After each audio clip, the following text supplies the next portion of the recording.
Hey everybody, how's it going? It is Chris here today, and we are going to be doing some whiskey sampling. And whiskey we're going to be trying is a very, very, very good Canadian whiskey. Very close to my heart because after university, two buddies of mine, Billy and Dean, and we ended up moving out to Vancouver Island. Um, I kind of made my we went out there, and another buddy of mine, Clint. God, Clint, I miss that guy. Anyway, he's like, "Hey, let's go out and do some tree planting up north in Prince George, BC." And I'm like, "Yeah, whatever, sure, why not? I'm done university. Um, I'll go on a bit of an adventure." At that point, I wasn't sure if I was going to be a pilot, or because of my father, or if I was going to continue in with becoming a biologist and make my way over to Australia to get into marine biology. But at the time, I was working at Ducks Unlimited as a summer student out of Stonewall, where I'm from, and there was just no jobs for biologists. So it didn't sound like a very good career prospects at the time. So, and there was tons and tons and tons of jobs for pilots. And my father was a pilot with Canadian Airlines. So I wasn't sure what I was going to do. So I thought, okay, I'm done university here. I need a bit of a break to figure life out. I'm going to take a year off, and I'm just going to go and figure stuff out. So anyway, so I followed Clint out there. We ended up in Vancouver Island first. Saw my buddy Billy out there, and he's like, "Oh man, you got to come live with. Come, you should come out and stay here." And I'm like, "Nah, we're going to Prince George. I'm going to go tree plant with Clint." Holy crap, that was an absolute shit show. He every day, like I think I was there for maybe a week. I had to buy all of our own crap, and stayed in I brought my own tent. Clint brought a tent. Who didn't bother setting it up before we got there. Goddamn thing fell apart like absolutely instantly, and it was just a shitty tent. And so we just put our stuff in there, but it was like completely collapsed. So we moved into my tent. And he's obviously never camped before to that point. You know, we spent our whole lives as kids camping. You know, my parents in the motorhome, and the four of us out in the tents, and it was absolutely a brilliant way to grow up, and it was awesome. But anyway, this idiot moved in with me, and every single solitary morning, he would find a new way to try to stink up the tent, even worse. So it was horrible. We would get out and we would be eating these freezing cold eggs, cold bacon, lining up with all these rest of these hobos and university students and God only knows who. And then we go out in this stupid bus. The guy that was driving the bus, I swear to God, he was high all the time because he was like whipping around these corners over top of this cliff. I thought for sure we were going to go over a few times. We get up there.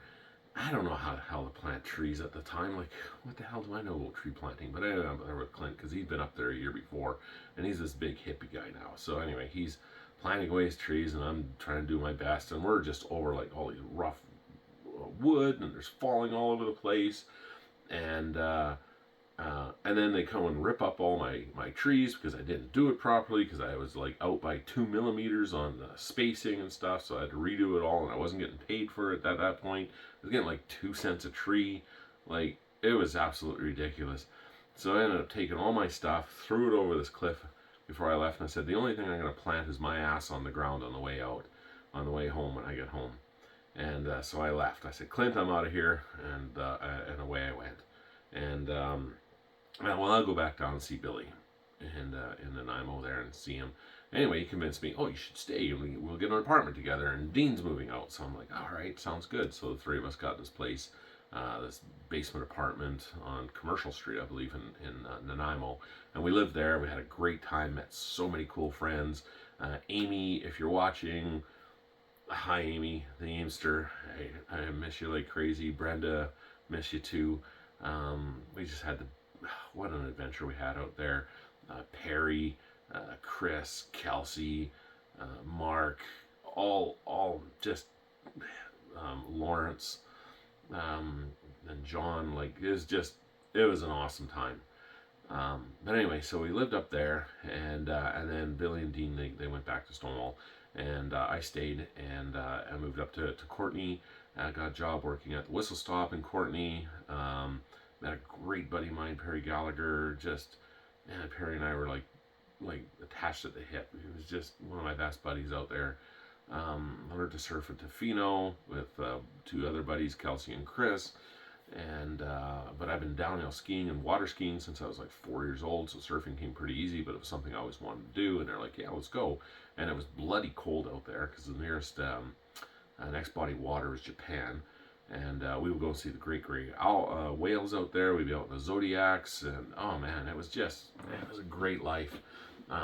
Worked at JJ's gym in Courtenay, instructed martial arts. I did some Thai kickboxing out there at this little community center, and then I got a job as a bouncer for maybe a month and a half, 2 months at the most before I quit. And it was a coke front, so I'm really happy I got out of there. But that was up in Campbell River. And Campbell River is an awesome town. I was up there all the time. I was up there fishing, had some really great friends up there. It's absolutely stunningly gorgeous. And that is where this whiskey here is from. This is a Shelter Point Smoke Point. Absolutely fantastic. This is one of my absolute favorites, Shelter Point whiskeys, is Smoke Point. Because I really like peated and smoky whiskey. So this is right up my alley. It's 53% too, so it's absolutely brilliant. Shelter Point was created in 2011. They have 380 acres of barley, and their building is 8,000 square feet. It's absolutely fantastic. They've got this natural glacier-fed aquifer that comes through there, so that's where they get all their fantastic water. And you got all the sea air coming in, the sea salts sloshing in from the Pacific Ocean, and that affects how the barley tastes and is grown. You've got these cool nights at night. Just a perfect place to grow barley and Scotch, and the flavors are absolutely fantastic. With this one here, they used ex-bourbon barrels. I believe it was Isla bourbon barrels. I'm pretty sure it's probably Lafroig, but I'm not 100% sure on that because they haven't said. But so that's how one of the reasons why you get this peaty, smoky flavor to it. But another one is, like, these guys are absolutely innovative. They use everything on the island, around on Vancouver Island, and they really honor the island itself. And you can see in the art on these labels. But another part where they get the smoke from is they go around and they pick up driftwood that has come in to their shores. Right at their distillery, and then they burn that, and you get this really cool smoky sea salt flavors from this driftwood from the Pacific Ocean. It is the coolest thing ever. You gotta try this. Like, this is amazing. If you can get Smoke Point by Shelter Point, do it. If you know people in Canada, they can get it for you. If you're in the States or Europe or whatever, just get them to get some for you and ship it. This is absolutely fantastic. So let's try this out. And this is a really cool bottle. Like, the bottle looks really cool. The art on it is amazing. They've won so many awards on this thing. But you can see it's a glass topper. And to open it up, you crack it to the side and then it pops up. Like, you can't just pull it up like that, like a normal cork. It cracks open like that, and it comes out. And it's a perfect seal. Pour a little bit more than I normally would because I just love this stuff. And then to put it back on, it just snaps back on. And then to open it up, like I said, you can't just pull it up. You gotta go to the side, and then it comes up. It's a really cool system.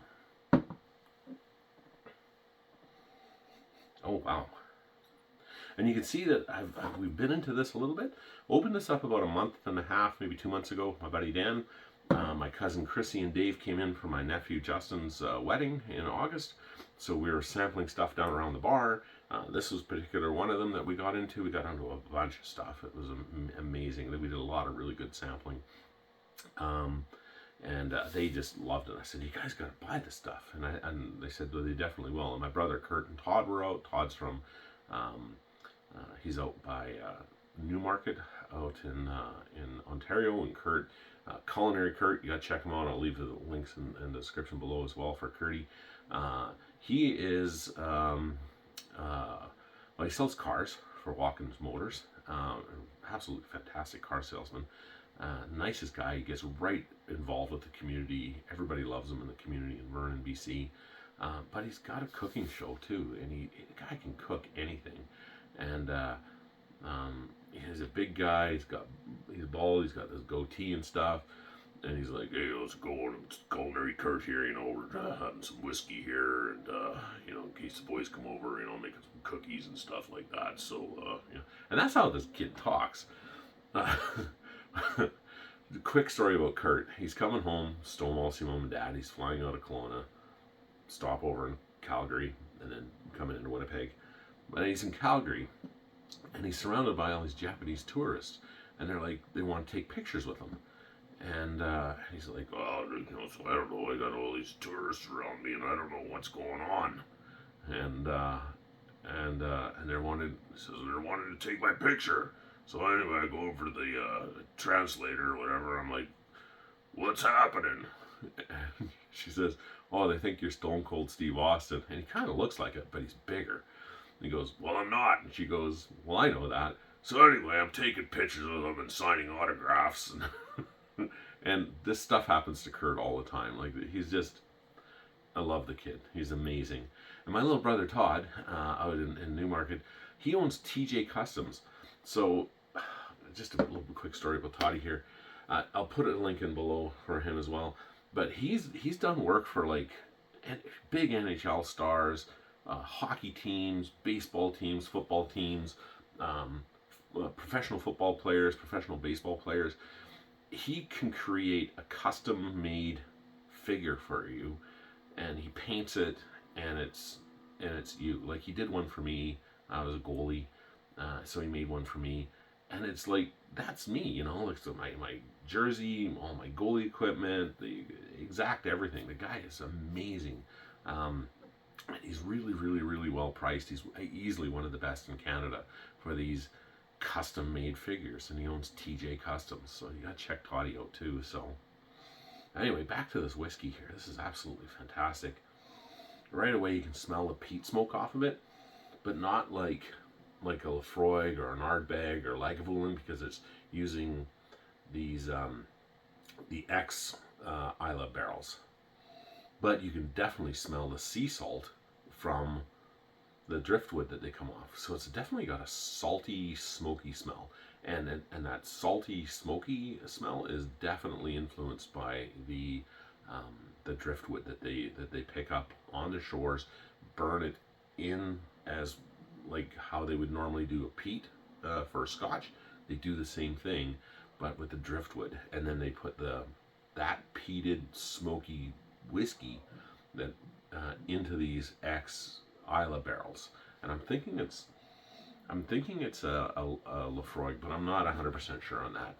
That's kind of a guarded secret, but yeah, definitely a smell. It's like smelling the sea air and having a bonfire, because we used to have campfires all the time in Vancouver Island. We're down on the beach. We'd always have bonfires. We would be down at the docks during the day when the fishermen come in, so we get absolutely fresh prawns, crabs, salmon, and we get the beer, and we would go out and we'd barbecue and cook, and that's what this, and we would use the driftwood that we would find on the beach to make our bonfires, and that's what these guys are doing in this whiskey, and this is what this whiskey smells like. Like, it brings me right back to being a 22-year-old guy in Vancouver Island. God, this is so good. Yeah, definitely, you can for sure smell that peat, that sea salt, that wood influence from the driftwood.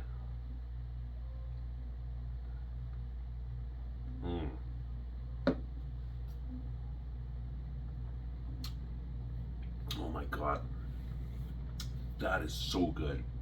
That is so good.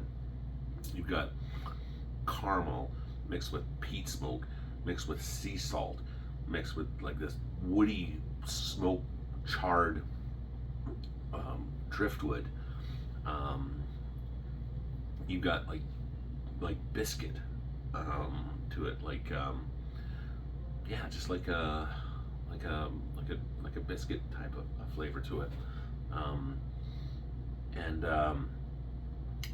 bacon, like that crispy fried bacon, and the edges of the bacon is like slightly extra crispy.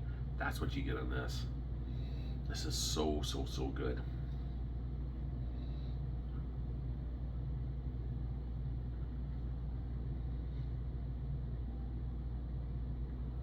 It's creamy. There's caramel notes on it. Just gonna try a tiny bit of water here. And I have one more sip though first.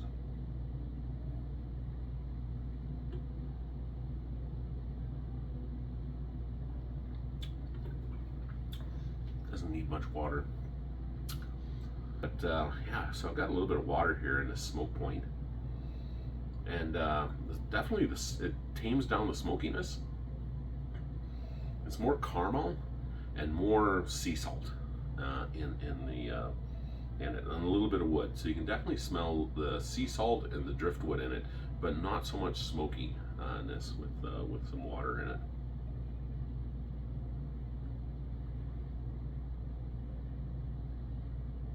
The spice is completely gone. Very creamy. Some toffee notes to it. A little bit of caramel. But that, and just on the very back end, the back end of your tongue, you still have a bit of that smoke, but not as prevalent as it was when it was neat. So yeah, it's up to you how you prefer your whiskey. I like it both ways, but I really prefer it just neat, because I really like that smoke, and that reminder of being in Vancouver Island with my friends on the beach at night, the campfire, burning driftwood that we found on the beach, having fresh caught prawns, fresh caught crab, and barbecued filleted salmon, and beer. You know, it was a good life. It was a really good life. It was a lot of fun. Happy I did it when I was younger. Couldn't do it now when I'm this age, but man, was it ever fun when I was young. And it was a really great adventure, and I really appreciate the friends I had out there. You know, they sure made me, this brand new guy from Manitoba just brought me right in, made me feel welcome, and it's just the best time, absolute best time. The first friend I met out there, her name was Amy DePauli, and Chantel Drager. Chantel's no longer with us, but Amy does, and she owns, I believe it's Cook's Creek Liquor in Victoria. I'll leave a description of her liquor store below. But Amy is just the Amester. She was so much fun. Amy and I had so many amazing adventures together. There wasn't anything that these two idiots wouldn't do. It was fun. Cheers to you, Amy. Miss you. But anyway, I appreciate if you guys would like and subscribe to this channel. I'm going to dram out 2 ounces of this bottle. I'm going to put it into a little special box for you, and once that box is full, I will be giving it away to one of my viewers. And for a chance to win this sample and any of the other whiskey samples, or any of the other cigars that I'm giving away, or anything else that we'll be giving away, all you got to do is like and subscribe to the channel, and that's about it. So I'm going to leave a description to Shelter Point as well. Definitely check them out. They are absolutely amazing. Just an amazing distillery. One of the best in Canada. I can't say enough great things about these guys. They're so innovative, and they listen to their customers, and they just make really great whiskey. Sometimes it's very limited, so if you do see it, buy it, because you may not see it again. But thanks again for watching. Please like and subscribe. Have yourself a great day, and cheers.